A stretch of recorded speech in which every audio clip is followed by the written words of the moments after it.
ډاکټر صاحب ولسمشر محمد اشرف غني یو غږیز تازه پیغام را لېږلی دی. ډاکټر صاحب غني چې اوس اماراتو کې اوسېږي پر خپل فیسبوک پاڼه یې غږیز پیغام طالبانو او افغان ولس ته یې را لېږلی دی. ډاکټر صاحب غني د اماراتو څخه زیات پیغامونه طالبانو او افغان ولس ته را لېږي.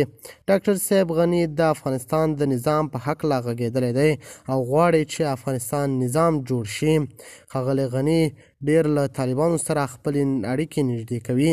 د خرابات ټي وي چینل درنو لیدونکو سلام، ستړي مشئ، وخت مو بخیر.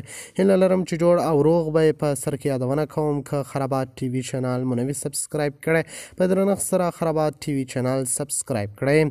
ولسمشر غني د بشري پانګې د ځانګړتیا او ارزښت تر عنوان لاندې په خپل وروستي پوډکاسټ کې ویلي، له اوسنۍ ناڅرګندو حالات څخه د افغانستان د ایستلو لپاره باید په راتلونکي نظام اساسي فکر وشي چې یو هوسا، باثباته، هندفمند او ولسواک افغانستان لپاره څه ډول یو مسؤل، قانونمنده او په ولسوالۍ استوار نظام جوړ شي.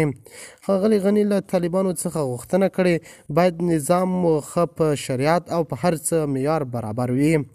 ښاغلي ولسمشر محمد اشرف غني طالبانو ته ویلي دي باید افغان ولس سره ښه چلند وشي او د افغان ولس او ستاسو ترمنځ اړیکې باید ښې وي. ښاغلي غني ویلي دي باید ټول خلک له ستاسو نظام څخه خوشحاله اوسي او خلکو ته ډاډ ورکړئ چې په افغانستان کې هر څه امن دي. هغه ویلي دي که تاسو افغان ولس سره دا رقم چلنونه وکړئ یا یې هم مخالف شئ نو دغه نظام به پاتې نشي. د خرابات ټي وي چینل درنو لیدونکو دا و زموږ ته د مهال چمتو کړی خبر. د نورو مهمو خبرونو لپاره خرابات ټي وي چینل په درنښت سره سبسکرایب کړئ. د الله په امان، تر بیا خیر چارې.